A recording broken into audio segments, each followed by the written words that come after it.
Deep in the lush forests outside the thriving elvish metropolis of Fluris, home of King Indogalad and his daughter, the Princess Adthea, there is a hidden tree, protected from the outside world by the songs of its sylvan guardian. Once it bore the curse of her dead lover. Now it has twisted and become a channel for the very power of Kur, the dragon of the void, and his malevolent flesh. Our heroes, John Carmichael of Earth and Asena of Yord, have reunited with the elven court of Indogalad and Adthea and are planning to venture into that forest to reclaim what John once left there for safekeeping. For before he knew not that the pieces of the Flesh of Kur would draw the elder evils from across time and space. But now, after a couple of days of absolutely partying and accidentally pressing the beep button, our heroes are prepared to go forth and retrieve another piece of the Flesh of Kur. Anything else before we get going? Cool. No. I got my mute and my beat confused, I think. Oh, that was you? Yes, it was Matt. It was not me. It was a very... Okay, you messed up the first part. That was a very slight beep on my part. It was a little minor beep. Was. No, it was more of a... than a... Yeah, let's be honest. Absolutely. John and Asena, you are planning an expedition after shopping, partying, extracurricular activities with the elf Medwithin. You are preparing yourselves to venture into the forest, and you have promised the young Princess Adthea that she can go with you, leaving behind the court and venturing into the dangerous wilds.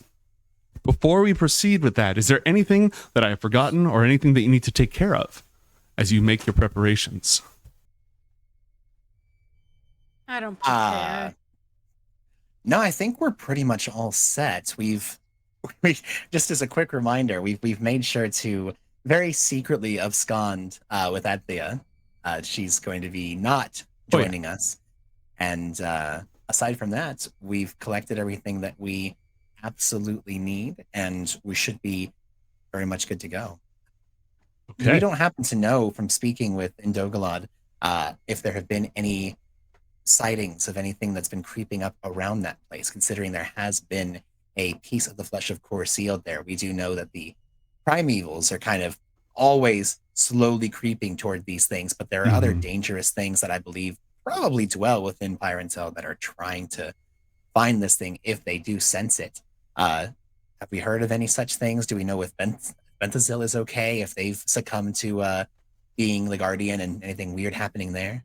The power of Benthazel, the sylvan protector of that grove, and her songs have thus far kept others out, and the Flesh of Kur isolated.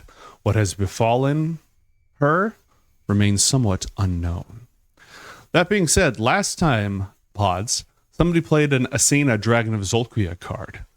Yeah. Which, of course, has the text, cut the and tell us what we want to know, which means that the party immediately gains a critical piece of information from someone or something who's been holding out on them. Do you want to use that at this time? Heck yeah, I do. What do you want? I don't know. How am I supposed to know what I don't know? Well, that's an excellent question. So as soon as you know what you don't know, let me know, and then you'll know, okay? Okay. Just, that's all. Or we could just get, cut the crap and we get some information from, I don't know, Anonymous or one of our various agents that knows that we're researching the Elder Evils, and we can get some, nice, amazing looking, fun stuff to review. They're not here. The baddest of bad people. It's just, if we don't know what we want, rather than wasting it on, I don't know, spoons or something, we could just find out something somewhat critical. Spoons are valuable. Hey, I've got 1,000 of them, okay? I know how valuable they are. I mean, does the person have to be here? We have to explain it somehow in context. So as long as we can come up with an explanation together. Also, I'm pretty sure that John gave you one of his magical cell phones. Yeah, but okay, because if someone was not here... then I would want to know something about Goltharius. We did just see him. It's true. That's a good point. But he's not here. But he could have been there last episode when I should have gotten the card. This could be a flashback of something that you forgot about, or a memory that just resurfaced in the haze of the effects that you were under. I like it. Oh yeah, like all those memories that come back after the day after. Mm-hmm. Yeah, you were out partying, just drinking some Mordain vapor, and you didn't remember at the moment, but then afterwards you're kind of, oh man, everything was a haze. Oh, wait a minute. Did I talk to B. Goltharius and find out why? Womp, womp, womp, or... There we go. Do you want to spend it on that? Hell yeah. And is there anything in particular that you want to know? Oh, that's asking too much of me. Okay, let me make sure that I can give you something that's useful, but not like, well, the game's over now. All right. The place that you saw was Goltharius's dragon's lair. This huge spire and platforms covered in books, this treasure trove of knowledge from across countless universes. That place, his refuge, is a folded pocket of the astral plane, completely and utterly hidden from anybody except by very, very specific paths and portals. But because you know about it, and because of your connection to it, you felt a pull before when you were in the astral plane, especially when you were thinking about Goltharius. You, uniquely, have the ability to travel there. All you have to do is focus on it. Okay, yeah, that was 100% worth it. Love that. Excellent, excellent. One more time, Goltharius this is his lair? I'm not repeating all of that. Well, I didn't have my thing up then. That's You good. can go back and scrub the VOD. We'll clip that and we'll send it to you later. Basically, Goltharius' lair is a dimensional pocket on the astral plane. It's like an astral demi-plane. It's almost entirely impossible to reach unless you know where one of the portals is, but Asena doesn't need a portal because she's special. Is that really so hard to say? Yes. Yeah, you should have been listening. All right. Matt, do me a favor. Roll 1d10 when you have a moment. Yeah, how about no? It's really hard to roll right now. I'm busy with something. All right, I'll wait. A 4. Okay, that's from another card that got played last time. All right. Where do we revisit our heroes? Are you surreptitiously within the city preparing to make your exit, or have you already departed? And was Mireth going with you, or was she covering for Adthea back home? I am inclined to say Mireth would not leave her lady's side, but if something was said about that last episode, I forgot. Okay. No, nothing was specified in the slightest. I would assume that she's coming along. Then Mireth, the Princess Adthea, who is still very young for an elf, although she's got a couple decades under her belt, with golden hair and a nose jewelry and flowing earrings, and her little pet, which is a squirrel with a unicorn horn named Quile, who's always with her familiar. She is incredibly excited to be going out into the forest, and she's going to have a million questions. Mireth, as always, is soft-spoken with that sort of chestnut-colored hair and those red eyes. Not red and glowing like a monster in the dark, but almost like a ruby-like luster to them. The lot of you meet outside of the great palace of Fluris, which is an entire city in an enormous magical enchanted tree, with their homes made from living wood that has been persuaded to grow into different chambers, marketplaces, beautiful balconies and passageways. But there are those who live on the forest floor as well. The high elves tend to dwell within the crowns of the city itself, but the wood elves travel throughout the land, and they live at the base in the shadows of the tree, much closer to the earth and the soil. When you make your way down through the trunk, through various tree tops and magical floating platforms and the like, it is so much darker here, like a perpetual autumn twilight. The trees rise up 100, 200 feet into the air. The air down here so low is damp and it's got that musty smell of moldering leaves and old earth. The undergrowth is thick and dense. There probably hasn't been a fire through here in a really, really long time. The wood elves' homes are built not to be these beautiful displays of nature living in harmony with mortals, but to be disguised almost, blending in, covered with trellises of living trees and branches and leaves and such. They have their own community, and this far down, it gets so dark that fairy lights illuminate the way. In this perpetual shadow, these 5 figures, plus a Dargan and a Chester the cat, sneak their way out towards the forest, not taking the main trade pathways, for in a world with flying ships, much of the transit between the great elven cities takes the form of spell jamming.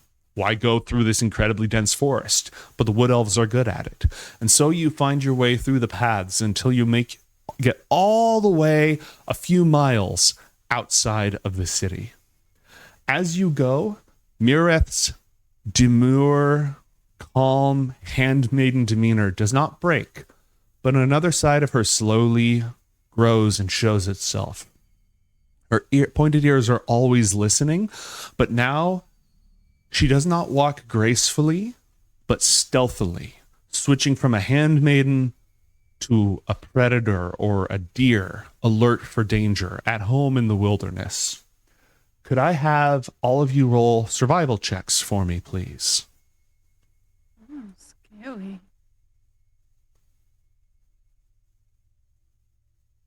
Survival checks, you say? Mm-hmm. Asena, obviously, you're really, really good at this. You were raised by wolves.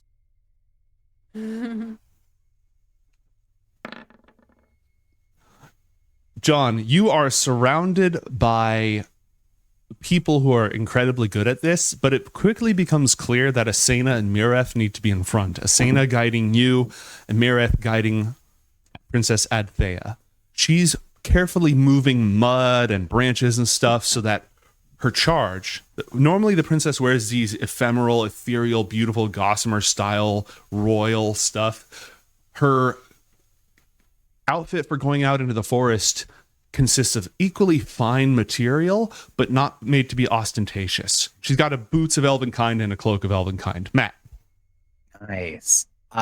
With her permission and Mireth's, I'm going to take, let's say, Chester's angelic seal of rejuvenation and give it to... Are we bringing Dargan, Asena? Yeah. Okay, just making sure. I'm at least going to take Chester's and give it to Adthea. John is going to ask Asena, depending on, because I doubt we're going to bring our pets into intense combat if it starts. He's going to ask if you want to give the other one to Mireth in case she has to like throw her life on the line. Sure. Okay, then we'll take the rejuvenation seals off of Dargan and Chester and give them to Adthea. And actually, did we have a night's rest? Could I have just made 2? Yeah, we can have a night's rest. Oh, I perfect. imagine Okay, yeah. you took a night's rest and then you set out before dawn or like early in the morning, you know? No, it takes 10 minutes for a temporary and an hour for a permanent. So if I had a couple of hours, I would have made them a couple of permanents. If not, I would have made a couple of temporaries. Yeah, you had time. You definitely had time. You'd be able to do that. Perfect. Then yeah, they've got some seals then. Okay. These are going to be, if you'd like a little bit of lore with this, these I love are going lore. to be, yes, these are going to be the angelic seals of rejuvenation. So this is going to be with the name of Jalal, and it will allow the user to automatically pass its first death saving throw, at which time it regains 1 hit point. I can only have 3 of them active at a time. So right now I have it active on Asena, Adthea, and Mireth. John's is dormant. And what form do they take? It is of the user's preference, but generally when John makes these, he makes a small little talisman, usually carved with a Celtic knot. It takes like a bit of magical clay and will form it into a small token and either attach it if someone has like a choker, a necklace, or a bracelet, something that is visibly, because you have to visibly have it on you, but not somewhere it can be easily damaged, because if it is targeted and destroyed, it no longer will function. Right. Okay. It functions just like everything else. If it's worn or carried, it won't blow up like in a fireball. It has to specifically be targeted by something. Right. Crawling and stalking your way through the jungle, the journey is going to take you the better part of a day. At the very least. This territory is not that close, but it's within walking distance. And so as you move through the ancient underbrush, this is like an exaggerated version of where you grew up, Asena. Yeah. The animals are somewhat different, and that primal energy that flows through you that lets you bring plants and such back to life, that power courses through this place in a rhythmic thrumming that you can feel, much more vital than the forests of Yord, where you came from. Adthea has questions about the forest and about the creatures, and is this anything like where you grew up, Asena? And Mireth gently quiets her, not saying, shut up, but cautioning her that the wilds are as dangerous as they are beautiful, and it's best to keep our voices low, lest we be noticed. Speaking of being noticed, unless there's anything either of you wanted to say or do, give me some stealth checks, please.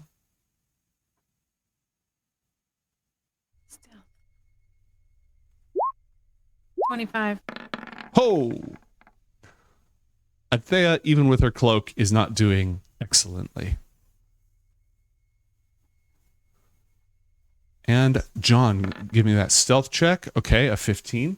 And give me, what's any pointers, bullet points of the rousing speech that you're giving to grant everyone temp HP? You don't have to actually give the speech, but... Yeah, no.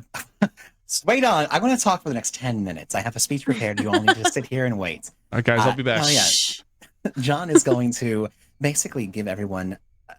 not that the two elves have not been here before, and Asena is obviously used to terrain like this, so he's not pointing out anything they don't already know. John's mostly just listing from the previous adventures here the various flora and fauna that can be of trouble to them, listing that these things, though they are very dangerous and most adventurers would balk at having to face the challenges that they are going to. This is a very competent group that are very well endowed with either various powers, magical or otherwise, and we will perfectly be able to take care of ourselves. And bottom line, despite all of the gifts we possess, we trust each other, we are friends, and with our allegiance and respect towards one another, we're going to be able to get through this without a problem. Rah! And how much temp HP does everyone get? 14. 14 temporary HP. All right. And that's going to be to us and to the pets. Okay. I'm calling them pets because they're not familiars, but they're not they're animalistic, people that we take care of. Companions. Companions. Yes, yeah. At the end of John's speech, can Asena just be like... Yes. Along the way, you pass by the ruins of a fractured and absolutely destroyed, a place where the forest seems to have been ruptured by a huge explosion, but has been overgrowing and recovering with that incredible speed for a while. Twisting throughout it are the ruined limbs of an enormous spider made from ceramic and other materials. Adthea stops and goes, "Is that a drow ship? I didn't think the drow had any ships here. What happened to it?" Mates, I don't know if I need to make a check for this. Is that the ship that we had down previously when... Yeah. Okay, John's going to recount very quietly. He's going to look over to Asena, who had just shushed him about an hour ago when they were first starting their trek. And he's going to tap his head, giving her the, "Hey, can you mentally commune all of us?" That's really smart. I should have done that a long time ago. Well, I've brought it up in the past, but this didn't always mean it, but I think we've done it enough now where we kind of have a thing going, which is really fantastic. Adthea, that is a previous ship that was commandeered and captained by Zuniel, the secret spider behind the throne, so to speak, of Flores. That was, I believe, one of the last vessels that she was in charge of in her foray here to the elven communities of the woodland area. they were trying to best a dragon, which means actually Isrokasane should not be far from here. You know, Asena, at some points, either before or after this little adventure, I did want us to make a stop there to see if I could pick up some reagents for that item I was trying to get crafted for you. You may want to stop by and pay them a visit. Okay. They're a green dragon, a very old green dragon. I think you'd like them. Are they cool? They're fairly cool. They are the master of this area. They are cruel, very, I would call them extremely intelligent, but I would say they're mostly intelligent. They're a very simple but very malignant creature. They rule with fear, but they do keep a wary eye on this area, and anyone that invades it is going to be subject to their wrath. So I would say it's more of a boon than a bane to the court of Flores at this time, especially considering the war about to take place. And do you think he's going to give you what you want? I think that Isrokasane values power and barters for only the best. So as long as I can offer something that their horde does not currently possess, I don't think it should be difficult. And much like with everything else we do, if diplomacy breaks down, we can always just take what we want. So. I bet you he'll want a golden pocket whale. A what? A golden pocket whale. Oh, you know, I would doubt they have such a thing. So, although I don't know if I'm going to give it to him, but it is very unique. It's incredibly unique and very, very rare, I would say. Well, anyway, that's what that ship is, Adthea. I take it Asena relays all this in Asena speech. Well, we should be all in the mind. Okay, that was a conference call. Got it. Yeah. And I can keep it open just in case, like, we need to. I'm a huge fan of that. I'm a great big fan of that. Of course you are. Of course I would be. Why wouldn't I? Okay. Asena, roll an Arcana check for me, please. Okay. Arcana from Asena. Got a -1 there, so. Let's go. A 16. When you opened the psychic link with Adthea, there was a brief pause before it formed. Asena wouldn't know this, but it's like when you pick up a phone call and you say hello, and it's clearly a telemarketer because there's like silence, and then the machine hears you talk, and then it clicks and connects you. It was like that. There was this little delay before the connection opened. That's weird. She doesn't have a brain. Yes, that's where we should go. A quest for Adthea's brain. You have a call from. I'm not giving my name a machine. Okay. Morning gives way to noon, and the light shining through the many, many layers of leaves brightens slightly with that emerald dappled hue. You stop at some point for a rest. Everyone gets a chance to eat. Adthea pokes around at the moss bugs on the various trees nearby. Quile seems to have caught something and is munching on it, but when anybody looks to see what it is, he growls and turns his back and hides himself with his fluffy tail. And noon gives way to evening, and as the sun begins to arc over the western horizon of the beautiful forest planet, the light dims very swiftly. Too swift. I have a quick question. Sorry. Perhaps. The familiar, is that an actual familiar? Is it a beast, or is it a like a celestial or a fae? You don't know. But it's somewhat Grantaka is not a relevant. huge fan. Okay, Grantaka's not a huge fan. Okay. Never mind. Just don't worry about it. It was just something I wanted to make sure about. Okay. The light dims very, very quickly. And as you proceed into the forest, the trees, the shrubs down here are a little bit more rotten and sort of overgrown. There's fungus, but even the fungus sort of has this tint to it. Everything's slick and sickly sweet with that festering smell as you get closer and closer. And the ground begins to slosh beneath your feet. You're not sure if this is a natural swamp or if this is just the rot of the undergrowth crushed beneath all this verdigris so deep beneath the canopy of the forest. As you go as well, you start to see movement at the corner of your eye. Could I get a perception check from each of you, please? Finally, something I can do.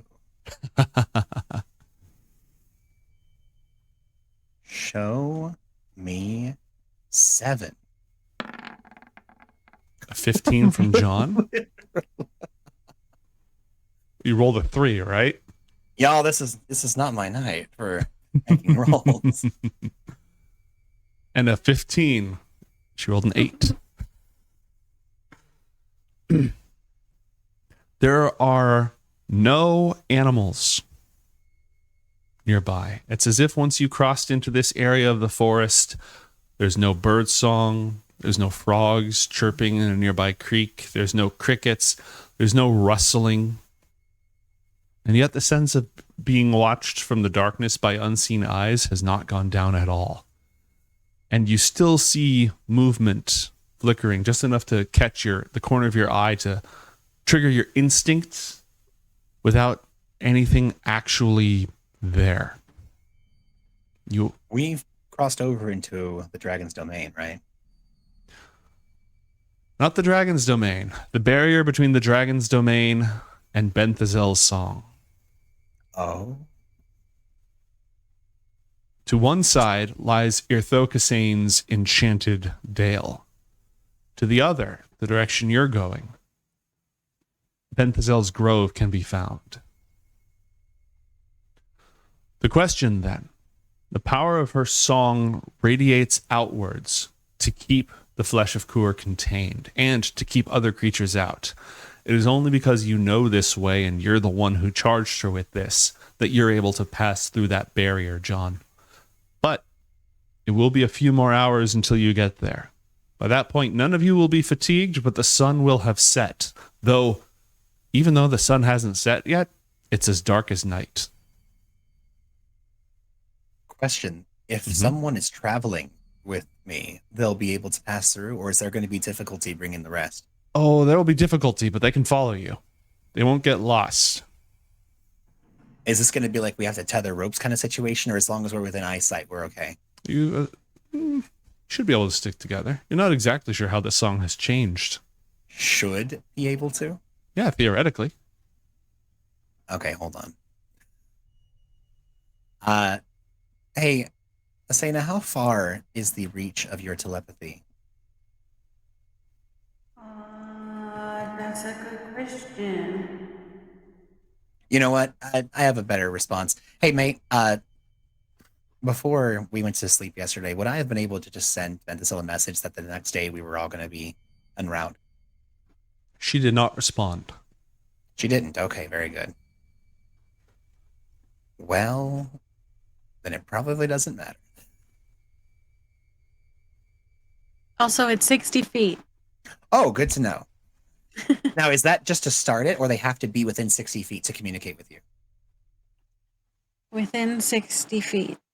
Perfect. Okay, good to know. John's at least going to let everyone in the party know, at least the last time that we were here, what the, I guess you could say, effects of Benthazel's song was, and that they'll need to stay within eyesight, preferably within, I would say, 10 to 30 feet of John in order to ensure they don't become lost. He will offer, to take out some of that nice, fine elven rope that they have to kind of tether, kind of like, we don't have to tie it to each other, but as long as we're holding on to it, something along those lines. But if they don't want to, John's not going to push it. Okay, Mireth will take you up on it, and at her urging, so will Adthea. She sort of slips for a moment into a puddle of something foul, some fungal, rotten runoff.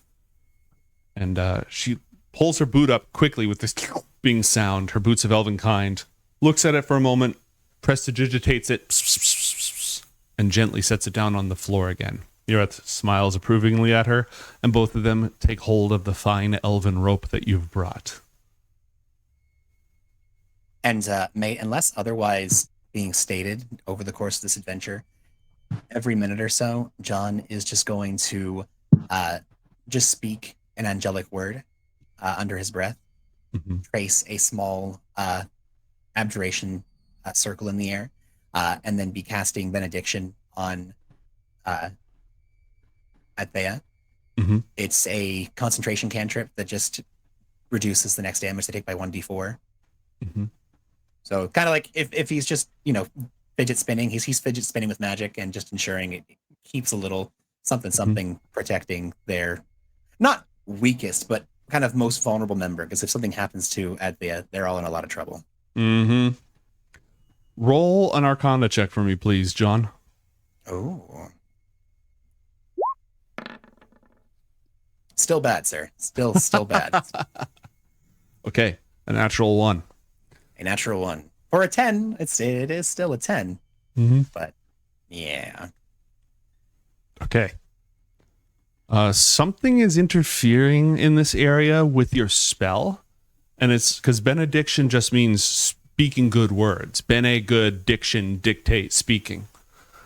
And it's like the air, it's like the sound gets cut off before it reaches her every time. Oh.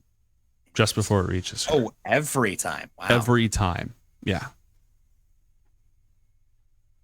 Specifically heard. Does John realize this, or is it an unconscious thing to John? He has no idea. It's an unconscious thing because you got a natty 1.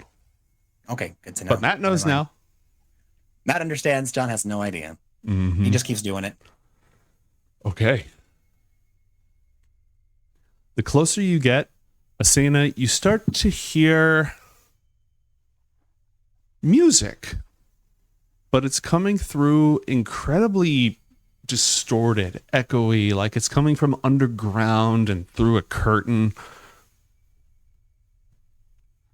And it's just very, I expect you to die. Weird and distorted. Roll an insight check for me, please, Asena.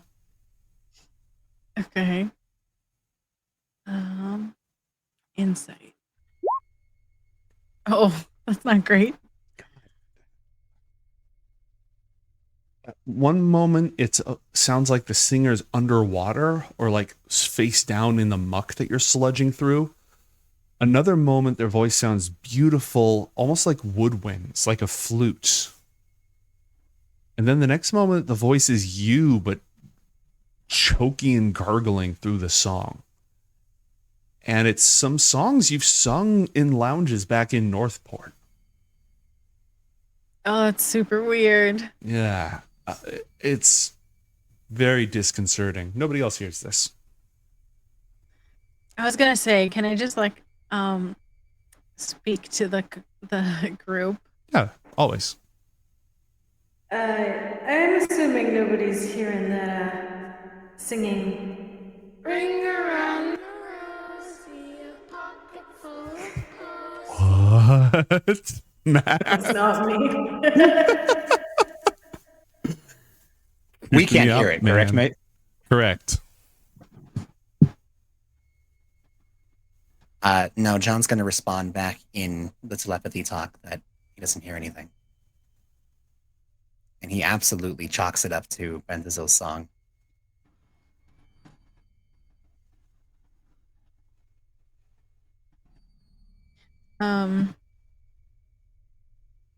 Yeah, I think Asena's just going to continue forward, but very hesitantly, unsure if she's going crazy or if something's here. Okay. Give me another round of survival checks unless you were about to say something, Matt. Asena, is the sound troubling you? Would you like me to try to counter it? I mean, what if we need to know where it's coming from? Can you tell where it's coming from? Can I tell where it's coming from? Not with a 12. I know. Not right now, but maybe you'll hear it if it continues, or maybe something will bug you. As long as it's not troubling you, I won't take any measures to prevent it. I think I'm fine, but it's like a really weird radio. A radio. Interesting. I wonder if Benthazel's magic is peering into our minds and finding something familiar to try and lead us off the path.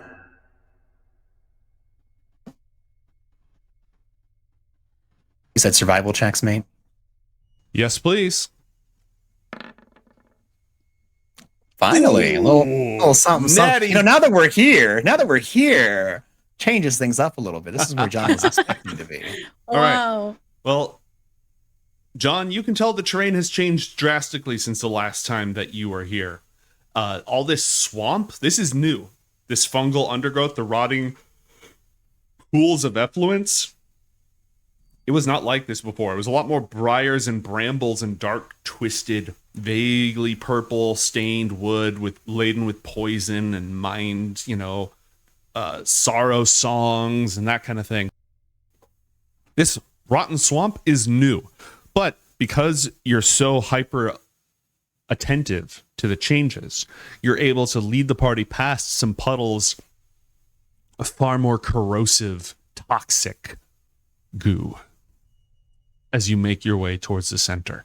There was an entire area where, like, the trees, they reached up above you, but in this entire area, there was nothing but broken, hollow stumps and the skeletons of once massive trees bent over because they'd been rotten by the liquid runoff that had been rising up.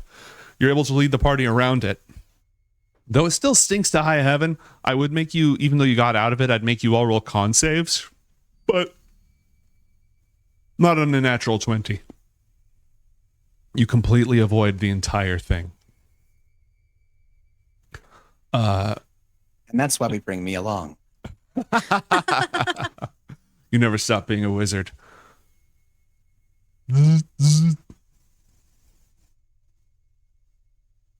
Was that purposeful? Was what purposeful? Whose was that? It sounded like it coming from gnomes. I thought he was making like a cell phone sound. We go, what was that? You're like, oh, what is that? Yeah, exactly. Okay, it is that. Okay, who's hearing phone? that? Matt, your pocket's vibrating. Okay, good. That's what I thought. John goes to check. You have no signal. Really? Mm-hmm. I'm cut off from the Ethernet? That's not often that it happens. Mm-hmm. John's gonna check and make sure that's not just something fizzing with him. He's gonna call Gaston. Okay.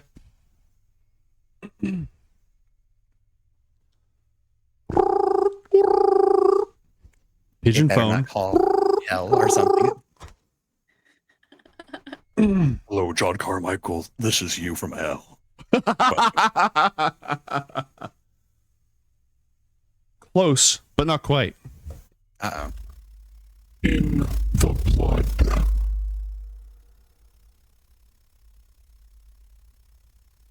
Just to clarify, that said in the blood? In the blood.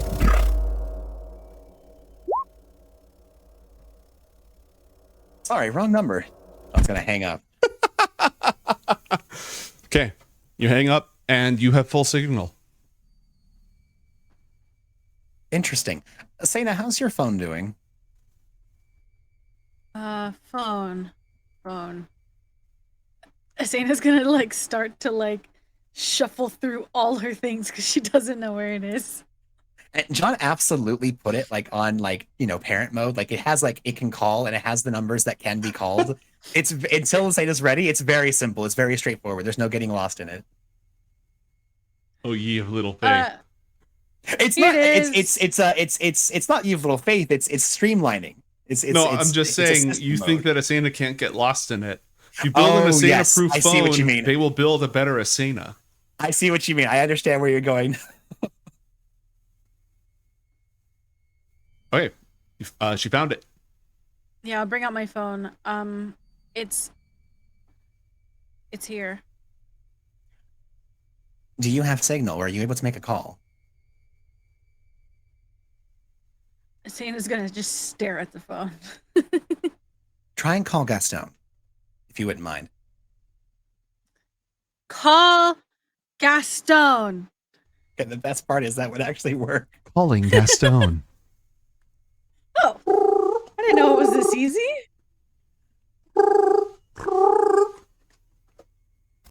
The root is rotten. What? Gaston, you sound weird. Rotten. What root? It runs in the blood.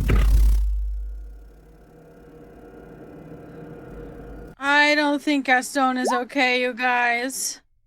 What is it telling you, Asena? The root is rotten. What else did you say? It runs in the blood. It runs in the blood. You know, this connection here is really bad, Gaston. You sound really weird. You will see. I will see. I will see what? Click. He hung up on me. You know, he hung up on me too.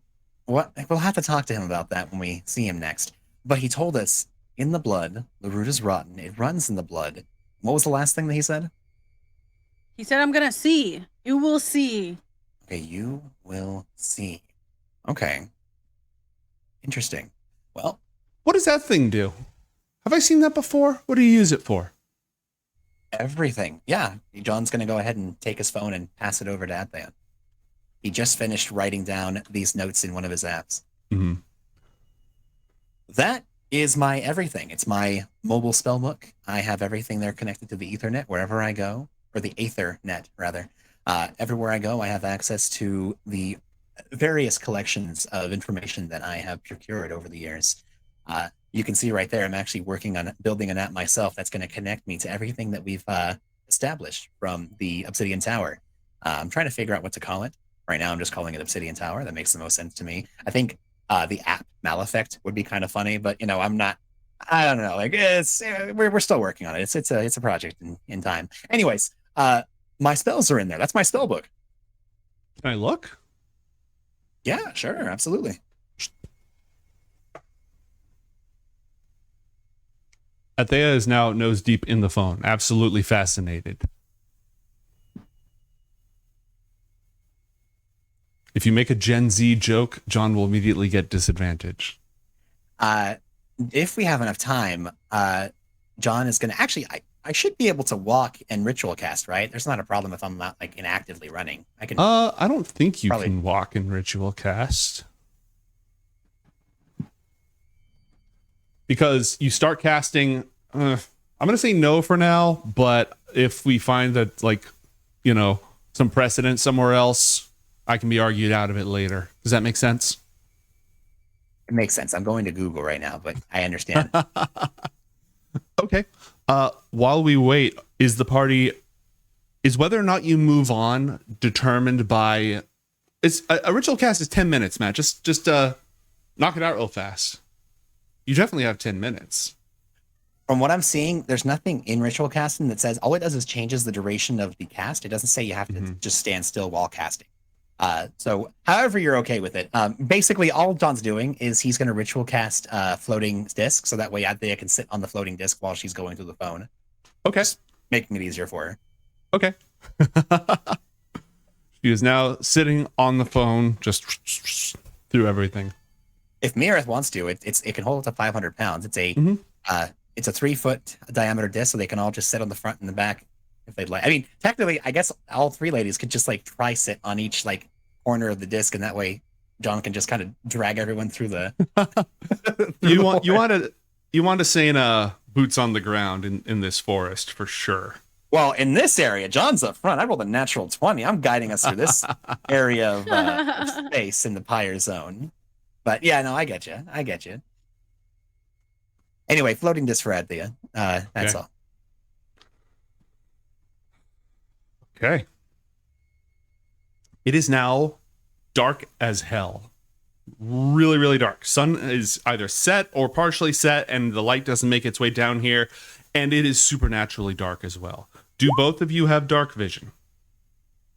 Yes. I do. Okay. Yes. Then you're able to carefully weave your way through the trees. Perception checks, both of you, please. Perception checks. Those are still going to be with disadvantage even in darkness, though, right? Mm-hmm.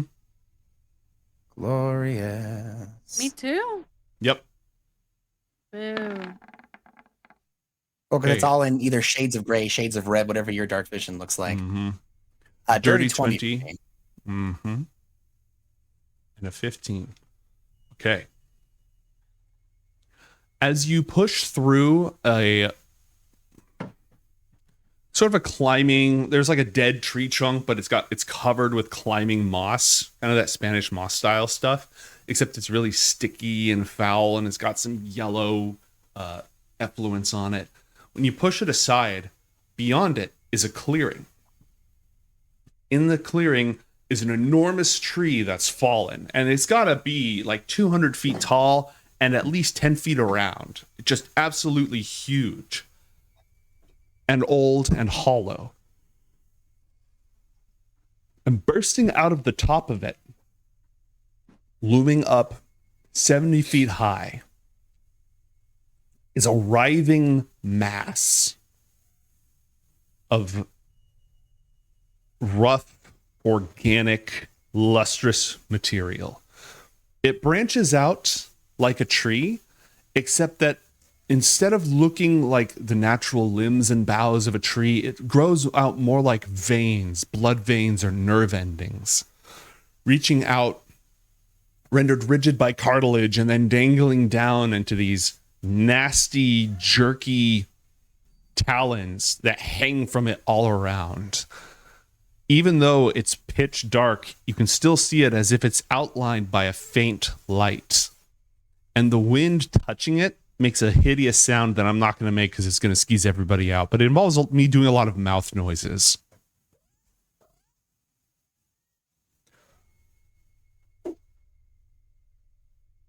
Gross.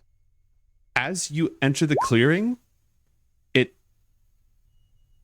tilts towards you as if moved by a gentle breeze.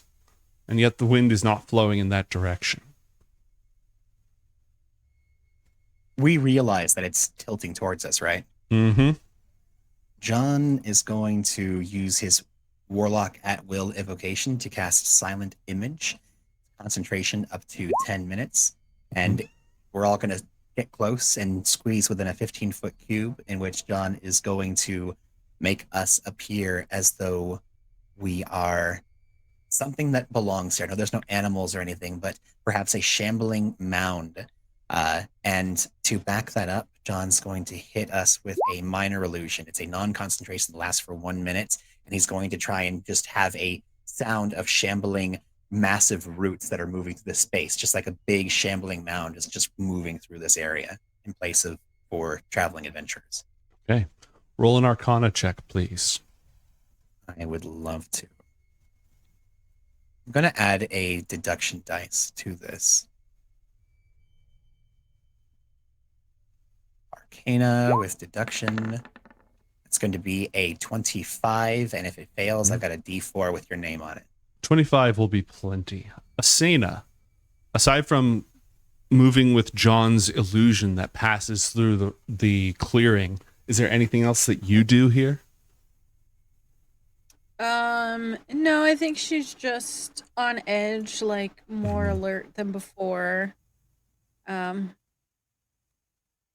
Yeah, just trying to figure out where that thing is coming from, if it's still around. She's not too worried about the phone call because she literally thinks it's Gaston. while on top of just like her normal, making sure that nothing's gonna attack us. Okay. As you're looking around, Asena, you notice that one of the hideous fleshy branches of the tree snaps, as if like it's like a crab leg that just got cracked, and it falls and flops onto the ground. And at the point where it touches the ground, it starts to swell and bloat into this pod that starts forming at the edge of it.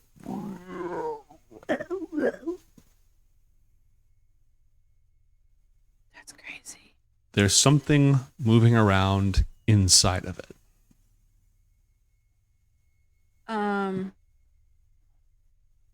Yeah. Can I shoot it? With what weapon? I just imagine that like if it came down at her and she saw it expanding, that she would take it as danger. So I guess the shotgun. Okay. Although that's really loud. It's exceedingly loud. It's very loud. One barrel what or else both does she have barrels? that's range? Just one. Okay. Like it's good. I think it's more of like an instinct thing than Okay. a thought out thing.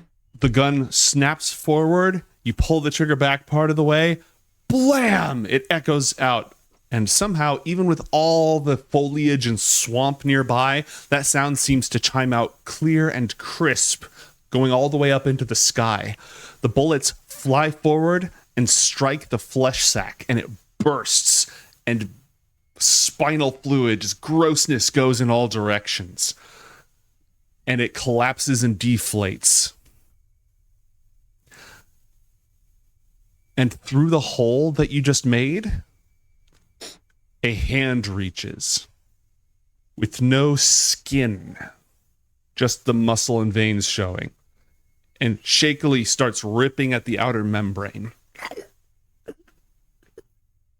Can we say That that? thing's alive. Yeah, seeing that Asena just pulled out her gun and shot, John's gonna drop all pretense of stealth, take out his gun, and follow What up. did she shoot at, John? Oh, well, very good then. Okay, so she shot, and John did not see that massive, shambling, horrible thing. Correct. You just just saw shot the at the- horrible flesh tree, but you didn't see it moving at all. You didn't see the flesh pod drop. really? Mm-hmm. That part John didn't see. Okay. Yeah, you saw the thing. You didn't see it moving. You didn't see it growing, any of that. You just saw Asena pull out a gun and shoot. Okay, John is at that point going to stop everyone, kind of put a hand out, not touching and stopping Asena, but putting a hand out in front of her and kind of looking at her like a little bit like shocked, and in the brain go, "What the hell was that? We're trying to be quiet, Asena." As he does that, Asena, it's tearing, whatever it is, it's tearing apart the sack that you just shot. It's coming out of its ball. It's. Sorry, it is. Okay, John trusts Asena. Mate, can I do I believe that she really believes something's there? Roll insight. I'm not going to sit here and go, "You're crazy, Yes. lady." Okay, yeah, John does exactly what I said. John drops all pretense of stealth, takes out his gun, and he looks at the area where she was looking. He takes out his gun and fires. Okay.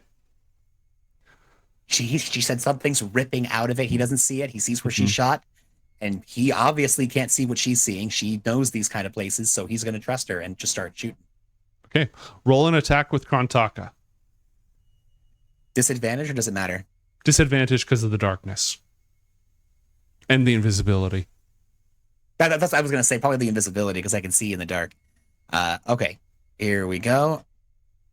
John's just going to start going, so with Should disadvantage, I have rolled an can't attack? double attack. He's probably going to say it just flat out misses, so Yeah. 29. 29. Okay. Asena, as the thing rips and shakily malformed starts pushing itself out, John pulls the trigger and there's a splorch as he shoots it right in the face. Damn. It slumps forward, half of its face gone, in just a mess of gore.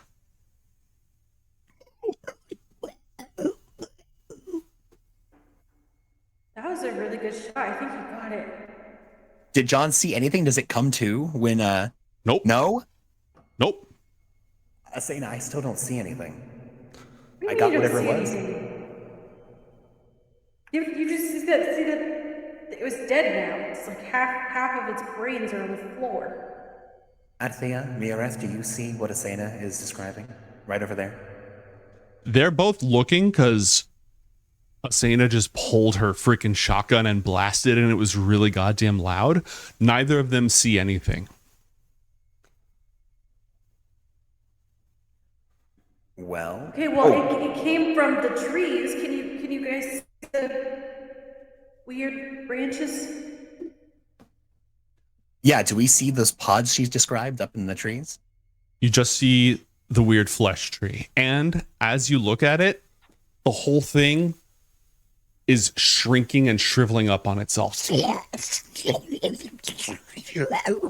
Asena, you don't see that. What you do see is the ruined face of Princess Adthea crawling towards you, completely skinless, covered in mutations and growths. Just once John shot open her face, the inside is just horrifying. That is not what a person is supposed to be like on the inside. Wait, Roll a wisdom saving throw, please, Asena. Am I at disadvantage? No. Okay. thing when you're ready, mate. Save. Where are you? Wisdom save. Oh, 8. great. Cool. Barring anything else, roll 1d100 for me.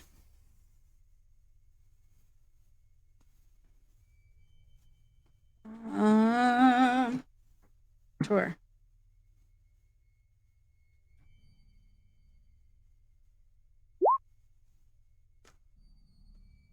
A 13. Oh no. Oh no. Okay. I know what you're doing. Is that like the worst thing you could roll or what? No, but it's not great though. I know what's happening here. Okay. John, Asena freezes.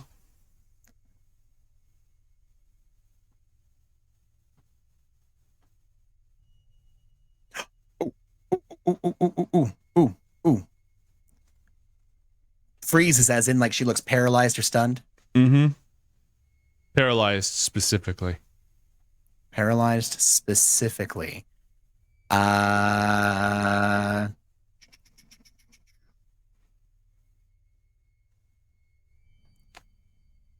you need a moment? I can go back to Asena for a sec. No, I'm so I have a seal on her that I need to activate. John's gonna for now drop the recovery of Jalal and activate her seal of the temperance of Yoth. The next time she makes a wisdom saving throw, she can use her reaction and add her intelligence modifier.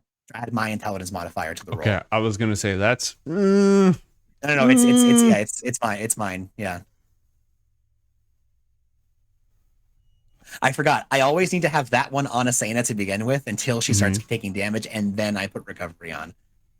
Oh, you're new to all this angelic magic. Asena, what are you doing? You're explaining, and it's trying to drag itself through the muck, but it's absolutely failing. I mean, I'm frozen, aren't I? No, you're not. Oh, okay. Cool. I think she is backing up. Mm-hmm.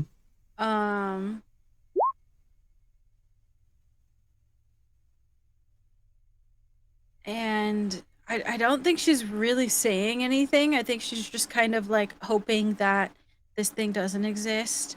And Mhm. since it has Adthea's face, it's just like made up. Mm-hmm. So maybe she's going to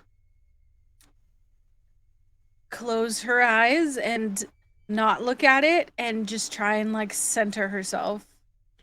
Okay. Roll a new wisdom saving throw, please. And add 5 to that, Matt? If she chooses as a reaction, yes. Okay. It only works So- once. So Roll it, and then if you want, add 5 to it to burn Matt's holy seal. A 19. How do you I think feel I'm about okay not. that? Okay. The last thing that you see before you close your eyes is Mireth and Adthea sitting on the floating disc. Adthea is holding the phone in her hands and looking up at you. And as she does, her cheek starts to collapse and wither into her jaw. And out of that hole, the same twisted protrusions and mutations start to crawl across her face. You shut your eyes. You open them again. Well, you shut your eyes. I didn't say you, I don't get to tell you when you open them again. You go into your meditative practices. You focus, you center yourself. Is there anything in particular Asena focuses on when she centers herself, or does she focus on nothing, emptiness? Yeah, I would say emptiness. It's probably changed at this point to where instead of emptiness, she starts to think about the astral and that sort of emptiness. Okay. All right. That takes over, and the adrenaline that was starting to run through your body and the sense of horror and the speeding of your mind gives way to the cool, crisp, brisk, infinite exhilaration, calm, low-grade exhilaration of the astral. You find your center very quickly. What would you do after you achieve that? I'm gonna slowly peek my eyes open and see if it's gone. Okay. John, roll a perception check, please. do this thing you ask. A disadvantage or normal? Disadvantage. Righto. If it's a hearing thing, I have pretty darn good hearing. Okay. When you tell Adthea to call Gaston, she looks up at you for a moment and then sort of taps, and it takes her a couple of moments to back out of whatever she's in. And then she call Gaston. And that's what you open your eyes to see, Asena. Is Adthea, normal looking, not mutated, not rotten, not grotesque, telling the phone to call Gaston. And the thing on the ground? Not there.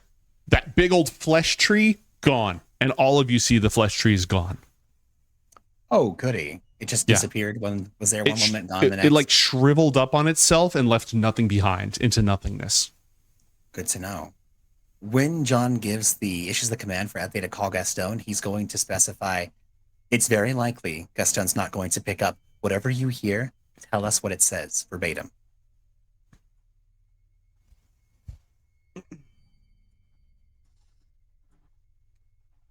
All right. She picks up the phone, waits for a moment.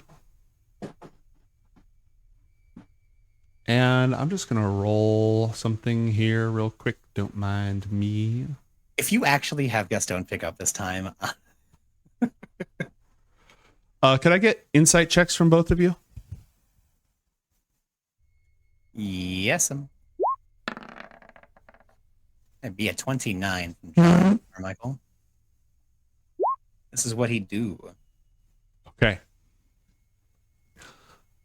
Asena, you're still kind of getting over everything you just saw, and your brain is too busy focusing on Adthea's like visage and does she look normal and what's going on with that. to notice that when a voice speaks on the phone, her eyes widen.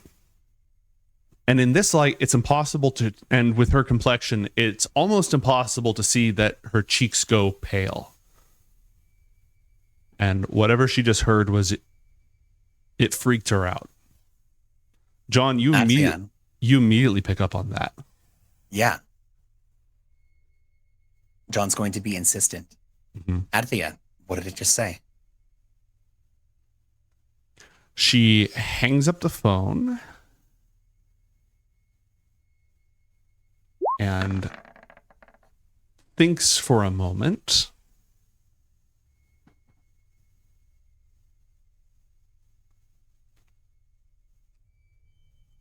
And then shakes her head.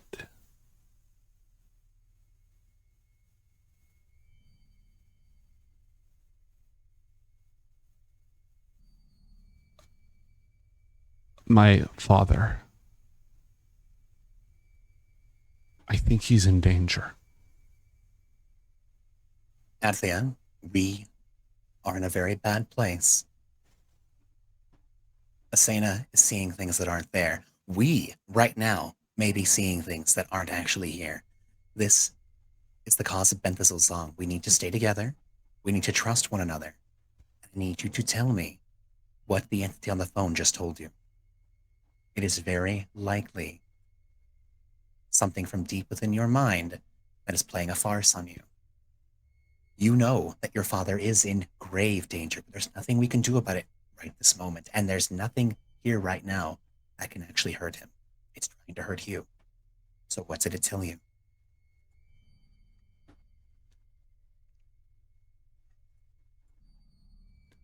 They know.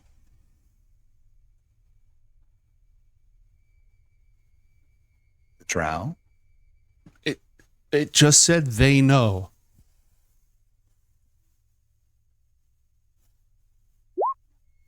That's it? What voice? A bad one? John is going to use minor illusion to imitate the voice that he, and I'm presuming, Asena heard over the phone. Yes, that one. It's trying to ramble with your thoughts. Ignore it. I'm checking to see if it's telling us all the same thing. And now I feel like an absolute fool. John's going to hold out his hand to take the phone from her. Mm-hmm. Now he's going to make the call, and this time he's not going to hang up. He's going to listen until it stops talking. Okay.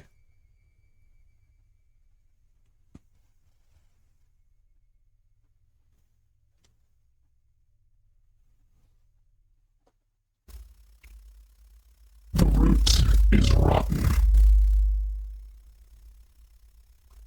Your trust is empty. It runs in the blood. The festering flower.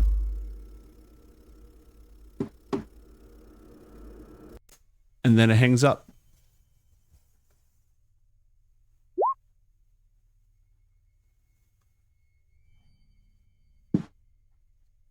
Interesting. Well, in for a penny, in for a pound. John passes Miareth the phone.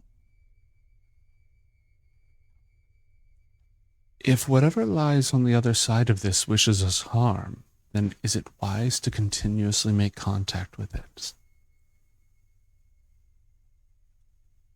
Probably not. Perhaps it seeks Okay. only to delay us in our cause. Would it not be better to get to the root of all these troubles? If these are the effects of the song and of the flesh, let us end that threat, rather than continuously expose our minds and our souls to this corruption. John opens his mouth as if to speak, and then the words on the phone that he just heard ring within his head, especially the part about your trust is empty. And he decides to do as Miareth suggests. giving trust to his allies. He'll walk up to her, nod, take the phone, put it back in his pocket, and put it on silent. Okay. Adthea And he'll breathes continue a sigh of relief.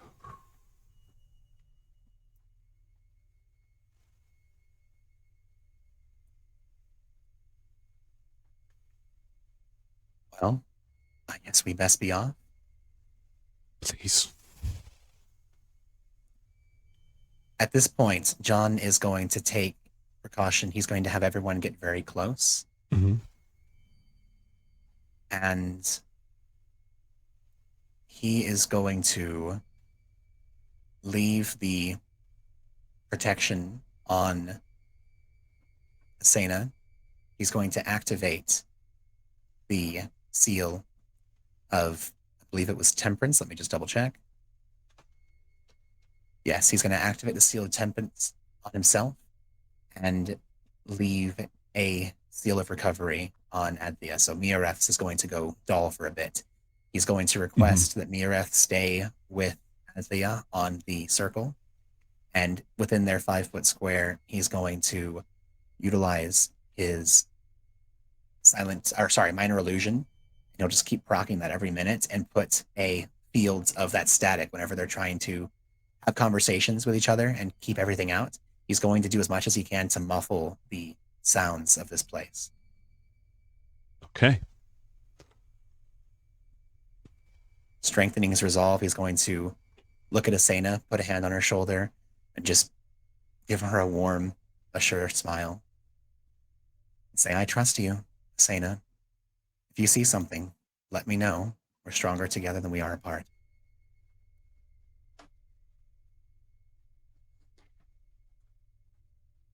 Okay. I don't know what happens. Flesh of Kur, it changes, malforms everything it touches. This place is no different than the giant mountain that attacked us back on Lagunas. You guys did fight a mountain, didn't you? Huh. It's possible that our guardian may not be...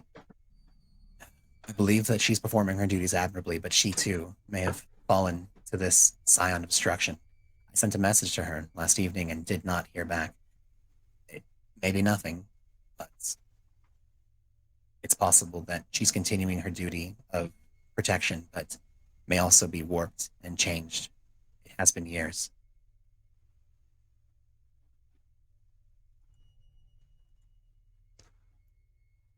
And barring anything else, were you going to say something, Potts?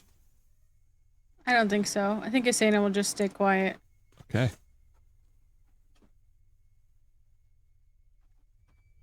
It is difficult to track time in this place, where time and space and mind and flesh are all warped and twisted, but guided by that eerie song that continues to occasionally weave its way through the rotten underbrush, and by John's memories of this place, even though those memories are of a different version, with the plants, the overgrowth, the rot, all different. Nonetheless, you find yourself drawn closer and closer to the very heart of it, until a series of pathways break away from the forest, and the soil itself has withered into nothing but dust. And now a lattice, a honeycomb, almost like if you zoom in microscopically on bone and you get that twisted, weird landscape, a lattice of stonework has emptied out beneath it, leaving nothing but a deep pool of ruinous muck. And the stone itself has risen from the ground and taken on twisted, mutated shapes, almost reminiscent of the statues that you saw in the sunken city of Quelia, but sculpted by no hand, simply by proximity to the flesh. And as you get closer, you can hear that song. You hear the sounds of a harp, and you hear a warbling voice and the voice is strained, as if the singer, who sings in a language that neither of you know, can barely contain herself, is barely able to keep going, but not from weakness. Give me an insight check, please.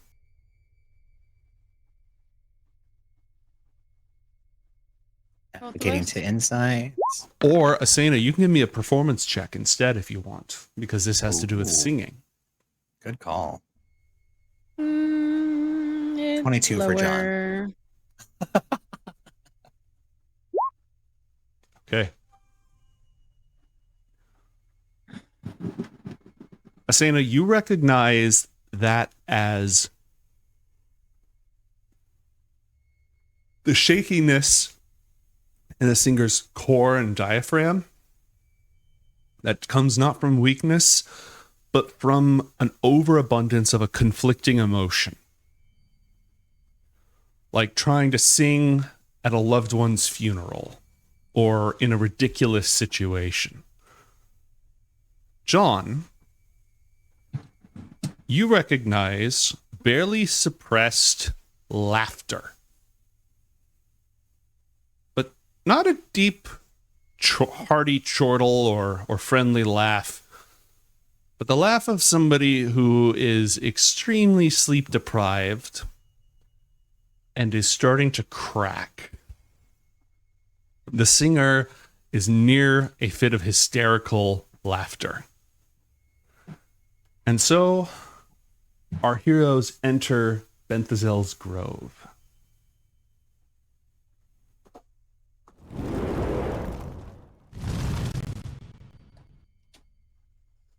Gathered down here at the southwest corner, here you can see the holes that have opened up in the earth and the rotten, fetid puddles that rush below with a slurping sound. The eerie statues that have risen like growths of stone. The tree itself, the real tree, not the illusion or delusion that you saw, far smaller than that enormous thing, yet clearly, though it's grown in the pattern of a dead, low tree, it has not bark, but glistening flesh. And in front of it, the figure of a woman. Her flesh made from smooth bark. Her hair, a riot of flowers. Flowers that have wilted and drifted away. Some of them are rotten on the branches that have fallen over, giving her once beautiful floral appearance a bedraggled, withered, overgrown look. And she stands before it, swaying on her feet, cracked her bark skin flesh in some places, though not dry, singing that same song that defies any particular tune and hovers in and out of your consciousness, as her power barely holds back the growing force of Kur's presence. She does not seem to have noticed you. It and her have not noticed us? It isn't moving. It looks like a tree. She hasn't noticed you. But she's laughing. She's singing and just barely not laughing. Okay.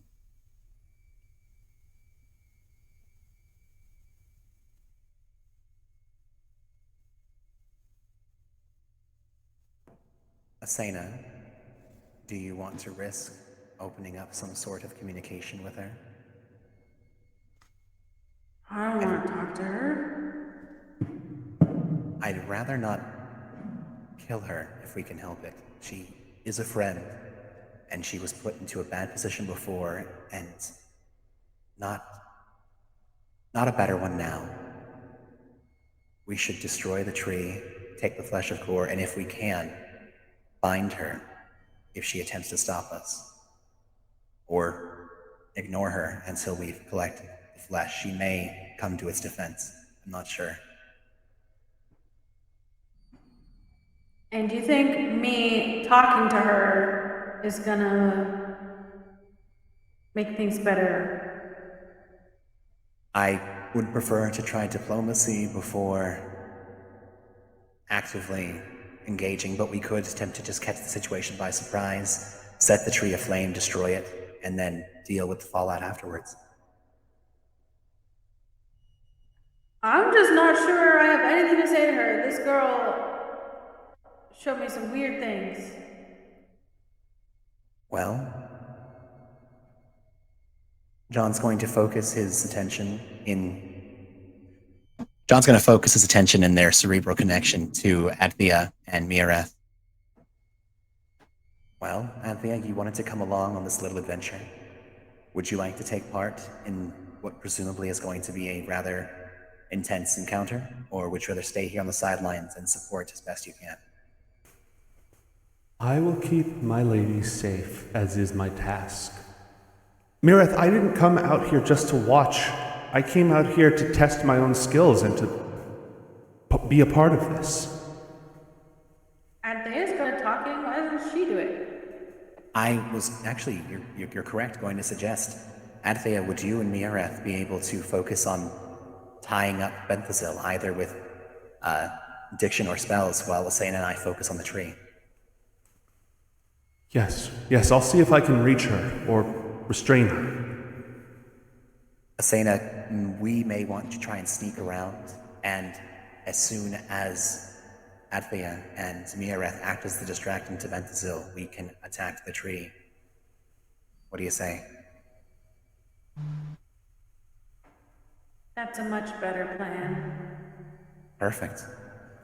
Let's go. Adthea, you wouldn't happen to have a way of making things a bit easier for us. I know that you're quite stealthy yourself.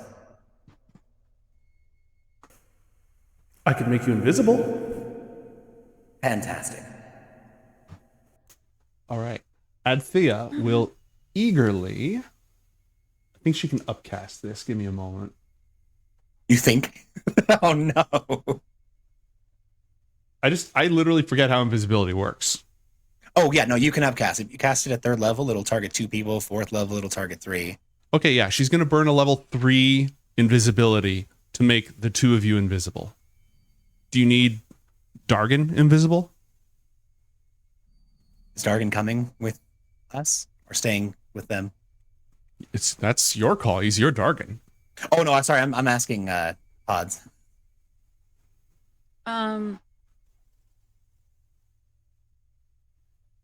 He can stay with them.